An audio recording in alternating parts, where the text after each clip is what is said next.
작년 7월, 8월 중에 세계 여론조사 기관인 갤럽 인터내셔널에서 전 세계 사람들의 종교적인 성향과 그리고 그들이 어떻게 신앙생활을 하느냐에 대하여 여론조사를 했습니다. 약 한 61개 나라의 여론조사를 했는데 거기에 우리나라도 포함되었습니다. 조사를 해보니까 전 세계 61개 나라 가운데 무신론자는 10%에 불과했습니다. 대부분 신이 존재한다 라고 여기고 있었습니다. 한국은 무신론자가 꽤 많았습니다. 약 34%에 이를 정도인데 전 세계 기준으로 본다면 3배나 많은 무신론자가 있습니다. 무신론자로 말하면 중국이 1위고 인구 대비 비율입니다. 그리고 한국은 5위에 차지합니다. 작은 나라지만 무신론자가 참 많은 거죠. 무신론자라는 것은 신이 없다고 생각하는 분들을 일컫습니다. 신은 반드시 존재한다, 그렇게 믿는 사람은 전 세계적으로 약 72%입니다. 신이 있는 것 같아, 없을 수도 있고 그런데 있는 것 같아, 이런 사람 빼고 신은 정말로 존재한다 라고 여기는 사람은 약 한 72% 정도가 61개국에서 조사가 되었고, 우리나라에서도 신은 존재한다 라고 생각하는 분들이 약 41%입니다. 또 신이 존재하다 보면 사후세계도 존재하지 않겠습니까? 그래서 사후세계에 대한 질문을 던졌더니 사후세계가 존재한다라고 세계인들은 약 57%가 말을 했습니다. 한국은 어떨까요? 한국은 35% 정도가 사후세계가 존재한다라고 말했고요. 또 그 사후세계 중에서 천국은 있는가, 존재하는가 라는 질문에서 세계인들은 약 59%가 천국은 있다라고 대답을 했고, 한국 사람은 30%가 천국은 있다라고 말했습니다. 그러면 기독교인들이 한 30% 된다는 겁니까? 여기서 이제 천국이 있다는 것은 불교의 극락까지도 포함합니다. 여러분, 그런 걸 따지고 보면 실질적으로 한국의 기독교인, 천국을 믿는 그리스도인은 20%도 안 될 수 있다고 우리가 추론할 수가 있습니다. 자, 지옥은 어떤가? 죄를 지으면 사후세계에서 벌을 받는다, 그 지옥이 있는가? 라고 이제 물었을 때 세계인들은 53%가 지옥의 존재를 인정을 했고, 한국 사람은 29%만 지옥의 존재를 이야기를 했습니다. 또 이 61개국 나라 중에서 가장 종교적인 나라는 아프리카의 세네갈과 케냐였습니다. 인구의 97%가 이들은 다 종교적이었고 신을 믿는 사람들이었습니다. 자, 그리고 세계 3위라고 할 수 있는 파키스탄도 95%의 인구가 신의 존재를 인정했고 신을 믿는 종교 활동을 한다고 말했습니다. 자, 여기에서 아프리카 세네갈과 여러분 파키스탄은 이슬람입니다. 케냐는 약 80%가 기독교인이고 10%가 이슬람입니다. 이번 갤럽에서 여론조사를 하면서 우리에게 하나 특이하게 주목을 끌게 만드는 게 뭐냐면, 이슬람 사람들이 신의 존재를 강하게 믿는다는 겁니다. 그리고 그 신의 존재를 믿음과 함께 대부분이 적극적인 종교 활동을 한다는 거죠. 자, 그런데 여러분, 그들에게는 구원이 있습니까? 없습니다. 왜 없습니까? 그들은 열심을 다해서 하나님을 믿고 있지만, 이 이슬람 사람들 말입니다, 믿고 있지만 그러나 하나님은 그들의 믿음을 인정하지 않습니다. 왜냐하면 하나님을 믿고 하나님을 섬기는 것은 오직 하나의 길, 하나의 방법밖에 없습니다. 바로 예수 그리스도를 통해서 하나님을 믿고 섬기는 것입니다. 예수님이 아니면 어느 누구도 신을 믿는다 하여도 그들에게는 구원이 없습니다. 예수님께서는 오늘 많은 사람들에게 마지막 설교를 하고 있습니다. 요한복음 12장 44절과 50절까지의 이 말씀은 대중에게 하시는 마지막 설교입니다. 요한복음 13장부터 21장까지는 예수님을 따르는 제자들에게 하시는 제자도입니다. 그러다 보니까 예수님의 마지막 전도의 메시지는 오늘 말씀으로 이제 끝이 납니다. 그러다 보니까 이 말씀이 우리에게 너무너무 중요한 복음입니다. 예수님은 이 복음을 전하실 때 힘써서 외치셨습니다. 여러분 44절에 보게 되면 그렇게 되어 있죠. 예수께서 외쳐 가라사대. 목청껏 예수님은 오늘 복음을 전하셨습니다. 이 복음을 믿어야지만이 구원을 얻을 수 있기 때문에 주님은 힘을 다하여 외치셨습니다. 당시의 유대인들은 거의 100%가 하나님을 믿었습니다. 그렇지만은 그 100%는 어느 누구도 구원을 얻지 못했습니다. 구원을 얻기 위해서는 반드시 하나님의 아들 예수 그리스도, 그를 영접하고 믿어야 하기 때문입니다. 오늘 예수님께서 마지막으로 하신 이 말씀, 예수님에 대한 이야기인데 이 이야기를 제가 세 가지 정도로 정리를 해서 말씀을 드리겠습니다. 이것이 복음입니다. 내가 세상 사람들에게 복음, 세상의 복된 소식을 전하고 싶은데 이 복음이 뭔지 잘 모를 때가 있습니다. 오늘 말씀을 들어보십시오. 그리고 그것을 머리에 기억해 보십시오. 그러면 여러분들이 오늘 말씀을 통하여 사람들에게 복음을 전할 수 있게 됩니다. 먼저 예수님께서 하신 말씀은, 예수님은 하나님이 세상에 보낸 하나님의 아들이라는 겁니다. 여러분, 이것이 복음입니다. 예수님이 누구냐라는 것이 우리가 세상 가운데 전해야 할 복음의 제일 중요한 부분입니다. 예수님은 하나님께서 이 세상으로 보내어 주신 하나님의 유일한 친아들이십니다. 한번 말씀을 같이 보겠습니다. 44절, 45절 같이 한번 읽습니다. 시작. 예수께서 외쳐 이르시되 나를 믿는 자는 나를 믿는 것이 아니요 나를 보내신 이를 믿는 것이며 나를 보는 자는 나를 보내신 이를 보는 것이니라. 여기 보면 예수님을 믿는 것이 곧 하나님을 믿는 것이고 예수님을 보는 것이 하나님을 보는 것이라고 했습니다. 구약의 수많은 믿음의 사람들이 하나님을 보고자 원했습니다. 그런데 하나님을 못 봤어요. 하나님의 영광으로 가득했던 사람, 늘 하나님으로부터 음성을 들으며 그의 곁에서 모시고 섬겼던 이 모세조차도 하나님을 못 봤습니다. 하나님을 보여달라고 할 때에 하나님이 뭐라고 그러셨습니까? 나를 보고 살 사람이 없다. 그러시면서 그를 바위 틈에 두시고 그의 등만 한번 보여주셨습니다.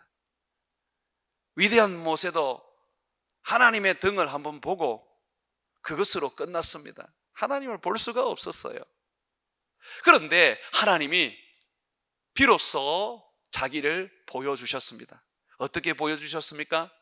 그의 친아들, 그를 닮은 그의 외아들, 독생자를 인간의 몸을 입고 세상에 오게 하신 것입니다. 히브리서 1장 1절과 3절에 보게 되면 옛적의 선지자들로 통하여 여러 부분과 여러 모양으로 우리 조상들에게 말씀하신 하나님이 이 모든 날 마지막에는, 이 모든 날 마지막이라는 것은 지금을 말합니다. 지금이 바로 종말 마지막입니다. 아들을 통하여 우리에게 말씀하셨으니 이 아들을 만유의 상속자로 세우시고, 만유의 상속자라는 것은 예수님이 하나님의 상속자라는 겁니다. 하나님의 대를 이으실 분이시고 이으신 분이라는 것을 말하는 것입니다. 곧 하나님이라는 걸 말하는 것이죠. 또 그로 말미암아 모든 세계를 지으셨느니라. 이 예수님은 창조주십니다. 하나님의 아들 예수 그리스도는 온 세상을 지으셨습니다. 그렇게 성경이 말하고 있죠. 그로 말미암아 세상을 창조하셨느니라. 이는 하나님의 영광의 강체시요, 예수님은 하나님의 영광의 강체시요 그 본체의 형상이시라. 그의 능력의 말씀으로 만물을 붙드시며 죄를 정결하게 하는 일을 하시고 높은 곳에 계신 지극히 크신 이의 우편에 앉으셨느니라. 이 땅에 오셔서 우리를 위하여 십자가에 못 박혀 죽으시고 부활하여 하늘로 승천하신 예수님은 바로 하나님의 외아들, 하나님의 영광의 강체시요 그리고 우리 하나님의 본체의 형상이었습니다. 그래서 예수님이 오늘 말씀하십니다. 나를 본 자는 아버지를 보았다. 나를 믿는 자는 나를 믿는 것이 아니라 아버지를 믿는 것이다. 누구도 예수님을 제외하고 하나님을 직접 볼 수도 없고 하나님을 직접 믿을 수가 없습니다. 예수님은 말씀하셨습니다. 나는 길이요 진리요 생명이니 나로 말미암지 않고는 아버지께로 올 자가 없느니라. 이슬람이 가지고 있는 믿음은 다 헛된 믿음입니다. 유대인들이 가지고 있는 믿음은 다 헛된 믿음입니다. 그러므로 우리가 그들에게 가서 예수를 전해 주어야 합니다. 인구의 97%나 하나님을 믿지만 그러나 그들에게는 예수가 없습니다. 하나님을 믿지만 그들에게는 구원이 없는 거죠. 그래서 예수님은 오늘 우리에게 분명하게 말하고 있습니다. 나를 믿는 자, 그가 하나님을 믿는 것이고 나를 보는 자, 그가 하나님을 보는 자다. 예수님은 하나님을 보여주기 위하여 왔습니다. 예수님은 우리가 하나님을 믿게 하려고 왔습니다. 아무도 하나님을 본 사람이 없습니다. 그러나 예수님이 하나님을 보여주었습니다. 요한복음 1장 18절에 본래 하나님을 본 사람은 없으되 하나님 품속에 있던 독생하신 하나님이 나타내셨느니라.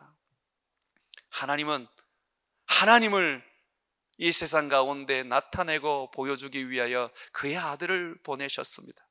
그러므로 믿음은 여기에 있습니다. 그의 아들을 믿어야 합니다. 그의 아들을 믿지 아니하고는 어느 누구도 하나님을 믿는다 할 수가 없고 하나님을 보았다 할 수가 없는 것입니다. 그러므로 우리의 믿음은 예수 그리스도에게 있습니다. 저는 예수님을 믿습니다. 여러분들은 예수님을 믿으십니까? 그러면 여러분들은 하나님을 믿는 것이고 여러분들은 하나님을 본 자들입니다. 하루는 예수님의 제자 빌립이 예수님께 청을 드렸습니다. 예수님, 하나님 좀 보여주십시오. 그때 예수님께서 빌립에게 이렇게 말했습니다. 빌립아, 내가 아버지 안에 있고 아버지가 내 안에 계신 것을 네가 믿지 아니하느냐? 내가 너희에게 이르는 모든 말, 가르치고 권면하는, 교훈하는 이 모든 말은 나 스스로 하는 말이 아니라 내 안에 아버지가 계셔서 그가 나를 통하여 하시는 말씀이다. 아버지께서 내 안에 계시기 때문에 내가 아버지의 일을 하지 않느냐? 병든 자를 고치고 죽은 자를 살리고 귀신에 사로잡혀 고통받는 자들에게 자유와 기쁨을 주지 않느냐? 내가 아버지 안에 거하고 아버지가 내 안에 계심을 믿어라. 도저히 그것이 믿지 않거든 내가 하는 이 능력을 보고 이것이 내가 하는 것이 아니라 내 안에 아버지께서 하신다는 것을 네가 믿으라고 말씀하셨습니다.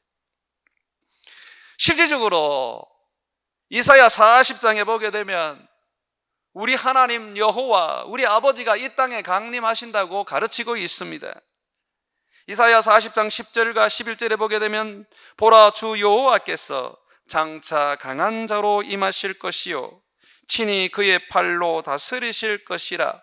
보라 상급이 그에게 있고 보응이 그의 앞에 있으며 그는 목자같이 양떼를 먹이시며 어린 양을 그 팔로 모아 품에 안으시며 젖먹이는 암컷들을 온순히 인도하시리로다 고 말하고 있습니다. 여호와께서 강림하신다 그래요. 여호와께서 강림하셨습니까? 여러분 강림하셨습니다. 언제 오셨습니까?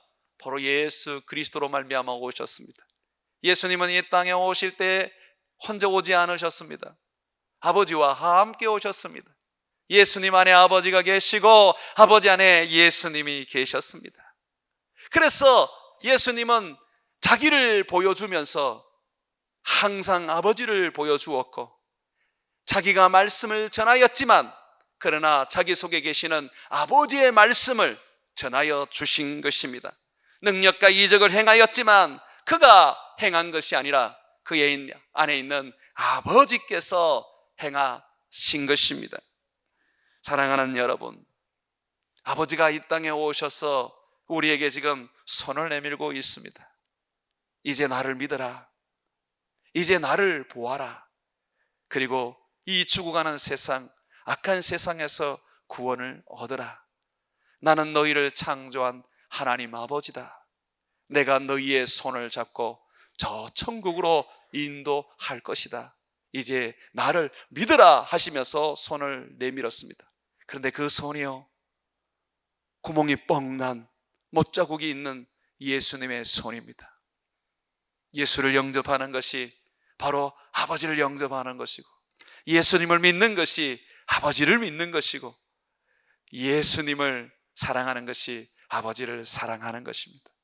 그러므로 사랑하는 여러분, 예수님을 제외하고 하나님을 믿고 섬기려는 엉뚱한 일을 하지 마십시오.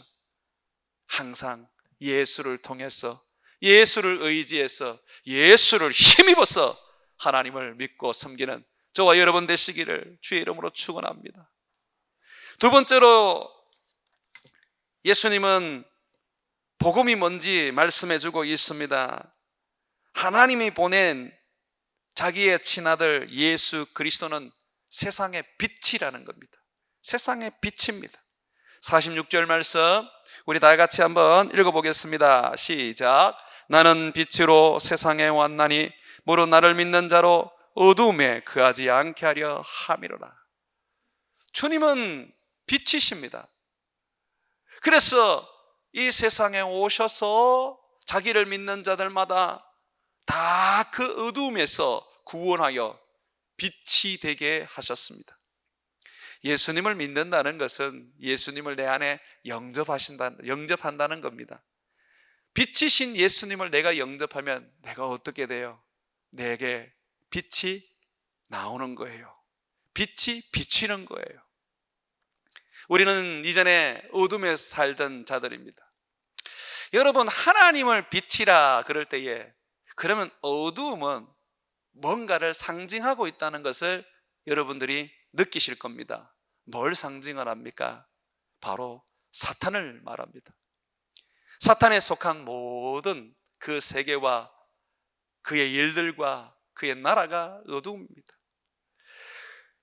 에베소서 6장 12절에 보게 되면 우리의 씨름은 혈과 육을 상대하는 것이 아니요 통치자들과 권세들과 이 어둠의 세상 주관자들과 하늘에 있는 악한 영들을 상대함이라고 말하고 있습니다. 이 어둠의 세상을 주관하는 자가 있답니다. 그 자가 누굽니까? 바로 타락한 천사의 우두머리 사탄 마귀입니다. 예수 그리스도를 믿기 전에는 우리 모두는 죄로 인하여 사탄의 자녀였고 사탄에게 속한 자들이었습니다. 어둠에 속한 자들이었죠. 그런데 세상에 오신 빛이신 예수님, 우리가 그분의 손을 잡고 그분을 영접함으로 말미암아 우리 안에 있는 어둠을 몰아내었습니다. 사탄을 떠나가게 했던 것이죠. 정말 사탄은 어둠의 세력을 가지고 있습니다. 제가 지금 우리 교회에 다니시는 권사님인데 그분이 이제 예수님을 믿기 전에 그분을 이제 전도를 했습니다. 그분이 이제 예수님을 영접하고 난 다음에 저에게 이런 말을 하더라고요. 목사님, 제가 굉장히 두려움이 하나 있습니다. 제가 이전에 섬기던 우상이 있는데 무당이 말하기를 그 우상을 섬기지 않으면 죽는다 그랬습니다. 제가 이제 예수님을 믿게 되면 그 우상을 버려야 되는데 그러면 제가 죽으면 어떻게 합니까? 너무너무 두렵습니다 그러더라고요. 그래서 제가 그분의 집으로 가자 그랬어요. 그 우상을 제가 제거해 드리겠습니다. 그리고 그 우상은 아무런 능력이 없다는 것을 알게 해드리겠습니다. 그래서 그분의 집에 갈 때에 장로님 한 분하고 또 다른 분, 그렇게 세 사람이 그분의 집을 방문을 했습니다. 아파트 문을 탁 여는데요, 얼마나 어둠이 가득한지 정말 섬뜩하더라고요. 예수의 이름을 부르면서 그 집으로 들어갔습니다. 그리고 창문을 확 열었습니다. 그러면서 선포했습니다. 하나님, 여기는 이제 우상을 섬기는 가정이 아니라 예수님을 섬기는 가정이지 않습니까? 이곳에 평강을 주시옵소서. 여러분, 그 순간에요, 그 열어놨던 창문으로 뭔가 시커먼 것이 빠져나가면서 그 집이 환하게 바뀌더라고요. 그거는 저만 느낀 것이 아니라 함께 갔던 장로님과 그리고 또 다른 분이 느꼈습니다. 모두가 깜짝 놀랐습니다. 저도 어두움이 있고 그 어두움이 지배하고 또 그 어두움이 예수 이름으로 떠나간다는 것은 처음 느꼈습니다. 처음 보았습니다. 그 집에 가보니까 중국에서 만든 어떤 인형 같은 게 하나 있어요. 그게 바로 무당이 준 우상인 거예요. 그를 단숨에 제거하고 그분을 거기에서 이제 건져내었습니다. 사랑하는 여러분, 예수님은 빛입니다. 어둠의 세력을 잡았고 어둠 그 자체인 사단은 예수님께 꼼짝을 못합니다. 예수님이 왜 이 세상에 오셨습니까? 성경은 이렇게 정언합니다. 히브리서 2장 14절에 자녀들은 혈과 육에 속하였음에, 이 자녀라는 것은 우리를 말하는 겁니다. 하나님의 자녀인 우리를, 세상 사람들을 말하는 겁니다. 혈과 육에 속하였음에, 그렇죠, 육신을 가지고 있죠. 그도 또한, 이 그는 예수님을 말합니다. 또한 같은 모양으로 혈과 육을 함께 지니심은, 예수님이 인간의 몸을 입고 이 세상에 오심은 죽음을 통하여, 예수님이 십자가에서 죽음을 통하여 죽음의 세력을 잡은 자 곧 마귀를 멸하시며 또 죽기를 무서워함으로 일평생 매여 종로로 타는 모든 자들을 놓아주려 함이라, 해방시키려 함이라고 말하고 있습니다. 예수님은 이 땅에 오셔서 우리를 위하여 죽으셨습니다. 인간의 몸으로 입고 이 땅에 오셔서 고난받고 십자가에서 죽으셨습니다. 왜 죽으셨습니까? 어둠을 멸하기 위해서 오셨습니다. 그는 빛이십니다. 여러분들은 그 빛을 가지고 있는 빛에 속한 자들입니다. 여러분이 빛이 아닙니다. 예수님이 빛입니다. 예수님이 빛이다 보니까 그분을 영접하게 되면 우리도 그분 때문에 빛이 되는 것입니다. 사랑하는 여러분, 여러분의 인생은 어둠 속에 살 이유가 없습니다. 절망과 두려움과 삶의 그 고통 속에서 허우적거리지 마십시오.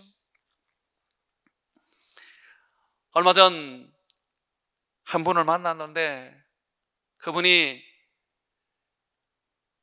이전의 자기의 모습과 지금의 자기의 모습의 차이를 제게 말씀해 주셨습니다.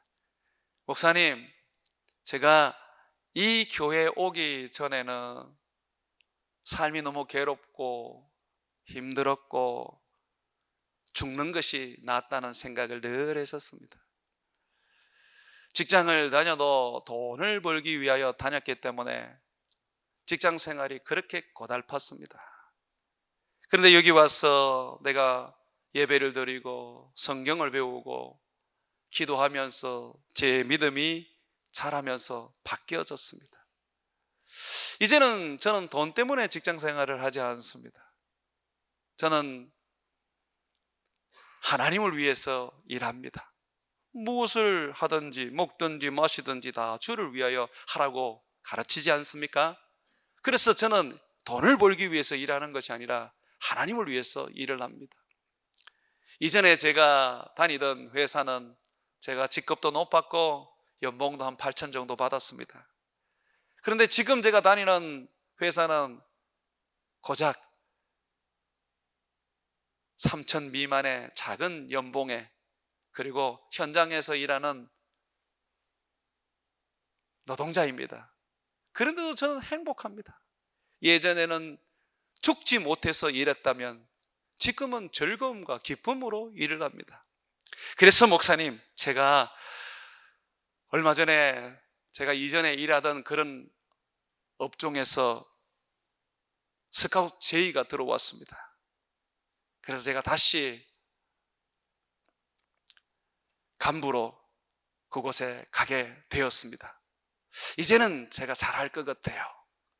옛날에는 어둠 속에 살았고 상사들 비유나 맞추고 돈만 벌면 된다는 생각으로 고통스럽게 살았지만 이제는 예수님을 위해서 한번 살아보려고 합니다. 내가 공장에서 그렇게 살았던 것처럼 예수님을 위해서 살고 내가 있는 그곳이 선교인 줄 알고 빛을 비추며 살려고 합니다. 목사님, 제 마음이 정말 바뀌었습니다. 이전에는 캄캄했는데 지금은 제 마음은 얼마나 빛이 나는지 모릅니다. 제가 잘할 수 있도록 기도해 주십시오 라고 하더라고요. 여러분, 그것이 바로 어둠에서 벗어나 빛으로 말미암아 살아가는 빛의 아들들의 모습입니다. 이것이 우리들의 삶이죠. 예수님은 우리를 구원하셔서 어둠에 거하지 않게 하시려고 오신 빛이십니다. 빛이신 예수님이 여러분 안에 계십니다. 여러분과 함께 하십니다. 그렇다면 그 빛으로 말미암아 일어나십시오. 질병이 무슨 걱정입니까? 우리 예수님은 의로운 해이지 않습니까? 그래서 치료의 광선을 비추지 않습니까? 그러면 그 예수님을 팍 잡고 내가 일어나면 되는 것입니다. 사망이 무엇입니까? 사망이 쏘는 것이 무엇입니까? 예수 그리스도 빛이신 그분을 힘입고 내가 살아가면 그 모든 것을 이기지 않겠습니까? 예수님은 사탄을 이기시고 세상을 이기셨습니다. 그러므로 우리에게 말합니다. 내가 세상을 이긴 것처럼 너희도 세상을 이기리라고 말씀하고 있는 것이죠. 사랑하는 여러분, 예수 그리스도, 그는 세상의 빛입니다. 어제부터 우리 한동대 NIBC 우리 선교 단체가 와서 여름 선교를 이제 준비하고 선교를 떠납니다. 태국과 라오스, 또 다른 지역도 있다던데 이 청년들이 지난 학기 열심히 공부하고 이제 우리 교회에 와서 지금 선교를 좀 준비하고 화요일 날 비행기를 타고 떠나게 되는데, 이 청년들이 바로 누굽니까? 예수 그리스도로 말미암아 빛된 아들들, 딸들 아닙니까? 이들이 가는 곳마다 그 빛을 비출 것입니다. 예수의 빛 말입니다. 예수님은 이 세상이 어두움으로 가득하다고 말합니다. 여러분, 제가 처음 중국에 선교할 때요, 그 친구군요, 여전히 그 공산주의의 그 세력 아래에 있었는데요, 새벽에 눈을 떠서 그 주위를 돌아보면요, 마치 흑암이 가득한 것처럼 느껴집니다. 지금 우리가 동남아 선교가 되고 있는 곳이 전부 다 공산국가라는 걸 아세요? 캄보디아도 공산국가였고 라오스도 공산국가였습니다. 미얀마도 공산국가였습니다. 거기에 지금 선교사를 보내고 거기에 지금 청년들이 가서 선교를 합니다. 왜 선교를 해야 됩니까? 오직 빛이신 예수님만이 어둠을 몰아낼 수 있는 것이죠. 단기 선교라는 것은 언어도 잘 안 되고 그저 며칠 동안 그 나라를 밟고 오는 것에 불과한 것 같지만 여러분, 그렇지 않습니다. 그 단기 선교가 그 어둠을 빛으로 환하게 바뀔 수 있습니다. 캄보디아 선거식 선교사님으로부터 연락이 왔어요.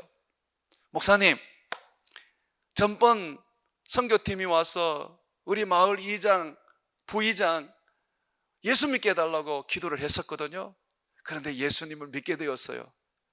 자, 그리고요, 이번에는요, 전번에 교회에서 마을 잔치하라고 하셨잖아요. 우리가 그때 잔치를 했는데 유독 한 분이 그때 굉장한 반응을 보이신 분이 있어요.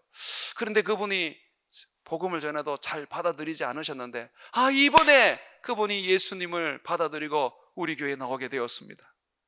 목사님, 참 놀라운 일이었어요. 우리 베들로 교회에서 단기 선교 올 때마다 기도해 주시고, 올 때마다 잔치 한번 해주시고, 올 때마다 전도 한번 해주시는데, 그때는 열매를 맺지 않는데 돌아가시고 난 다음에 시간이 지나고 나면 그분들이 다 예수를 믿습니다. 정말 놀라운 일입니다. 여러분, 그게 바로 우리가 세상에 빛을 비추는 선교입니다. 선교는 빛을 비추는 겁니다. 우리가 못 가면 우리 아이들 보내야죠.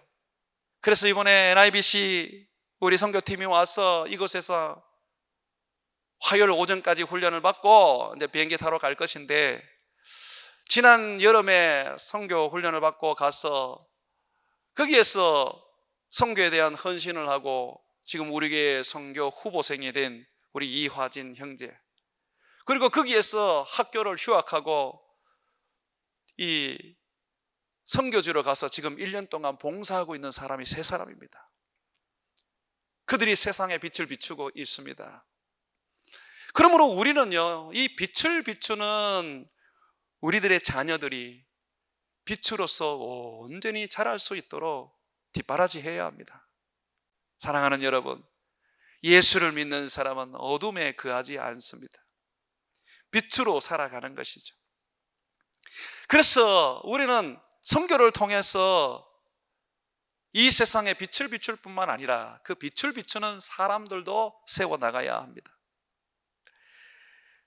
하나님께서는 또한 3번째 복음을 우리에게 말씀하시는데, 예수님의 입에서 나온 말씀은 사람들에게 심판도 주고 영생도 준다고 말하고 있습니다. 예수님이 우리에게 전해주신 복음, 그것이 바로 심판과 구원을 주시는, 영생을 주시는 능력이라는 거예요. 여러분, 먼저 심판에 대해서 한번 봅시다. 47절과 48절 말씀입니다. 같이 한번 읽어볼까요? 사람이 내 말을 듣고 지키지 아니할지라도 내가 그를 심판하지 아니하노라. 내가 온 것은 세상을 심판하려 함이 아니요 세상을 구원하려 함이로다. 나를 저버리고 내 말을 받지 아니하는 자를 심판할 이가 있으니 곧 내가 한 그 말이 마지막 날에 그를 심판하리라. 여기 보십시오. 예수님은 나는 심판하러 오지 않았다고 말합니다. 도리어 구원하러 왔다고 말합니다. 그러면 누가 심판을 합니까? 오늘 성경에서 이렇게 말하고 있습니다. 48절 보십시오. 곧 내가 한 그 말이 마지막 날에 그를 심판하리라. 주님의 말씀이 심판입니다. 복음이 심판의 능력입니다. 주의 복음대로 살고 그 복음을 따라서 섬기는 자들은 구원에 이르게 될 것입니다. 그러나 그 말을 배척하고 그 말을 받아들이지 않는 자는 영원한 심판을 받고 지옥에 들어가게 될 것입니다. 여러분, 우리가 전하는 복음이 바로 심판의 능력입니다. 심판자입니다. 그러므로 우리는 예수 그리스도의 복음을 영접하고 받아들이고 그것을 지키고 순종하며 전할 뿐만 아니라 우리는 그 복음을 통하여서 이 세상에 구원을 말해야 하는 것입니다. 49절 50절 말씀을 한번 보십시오. 내가 내 자의로 말하는 것이 아니요 예수님이 하시는 말씀은 스스로 하시는 말씀이 아니라고 말합니다. 나를 보내신 아버지께서 내게 말한 것과 이룰 것을 친히 명령으로 주셨으니, 예수님께서 하시는 말씀은 아버지께서 주신 명령입니다. 예수님은 아버지의 말씀, 하나님의 말씀을 그대로 받아가 우리에게 전해주고 있습니다. 그래서 그 명령이 50절 보십시오. 나는 영생인 줄 아노라. 그러므로 내가 이르는 것과 내 아버지께서 내게 말씀하신 그대로니라 하시니라. 예수님의 말씀을 지키고 순종하고 따르고 그것을 전해야 합니다. 왜냐하면 그것이 영생이다 말이죠. 예수님의 말씀을 지키지 않고 예수님의 말씀을 따르지 않는데 내가 구원을 얻었다, 영생을 얻었다라고 스스로 여기는 것은 착각에 불과할 뿐입니다. 예수를 믿는 거 내 마음으로 믿으면 된다고 생각하시는데 그거의 믿음이 아니에요. 귀신도 예수님을 알아요. 예수님을 믿는다는 것은 예수님의 입에서 나오는 말씀을 내가 따르고 순종한다는 것입니다. 말씀을 듣고 믿음으로 우리는 구원에 이르고, 말씀을 붙잡고 의지하고 순종함으로써 우리는 그 구원을 이어갑니다. 말씀을 전함으로써 우리는 세상에 우리가 가진 구원을 사람들에게 나누어 줍니다. 주님은 우리에게 마지막 복음을 전합니다. 너희들은 내 말이 아버지의 명령인 줄 알고 듣고 믿으며 지켜 순종하며 전하는 자가 되어라고 하십니다. 사랑하는 여러분, 예수님의 복음에 대해서 듣기만 하셔서는 안 됩니다. 들으셨으면 지키시고 실천하셔야 합니다. 듣고 실천하는 것으로 끝나면 안 됩니다. 전해야 합니다. 이것이 바로 우리가 오늘 예수님께 배우는 복음입니다. 사랑하는 여러분, 구원은 오직 예수 그리스도로 말미암아 주어집니다. 온 세상이 저는 구원에 이르기를 원합니다. 내 가족들, 내 형제들, 내 친구들이 다 구원을 받기를 원합니다. 그렇다면 우리는 그들에게 하나님이 보내신 독생자 예수 그리스도를 전해야 합니다. 예수 그리스도를 그들에게 알려야 합니다. 그러므로 그들이 믿고 예수 그리스도를 섬김으로 말미암아 구원을 얻을 수 있도록 해 주어야 합니다. 사랑하는 여러분, 그러므로 오늘 예수님께서 우리에게 다시 복음을 전하고 계십니다. 너희가 구원을 얻을 길은 하나밖에 없다. 바로 하나님의 아들 예수 그리스도를 믿고 그의 입에서 나오는 말씀을 붙잡고 살며 전하는 것, 그것이 바로 너희에게 주어진 구원의 복음이라고 하십니다. 예수 그리스도, 그를 믿고 그를 따르고 그의 말씀을 지켜 순종하며 전하는 자들이 되시기를 주의 이름으로 축원을 드립니다.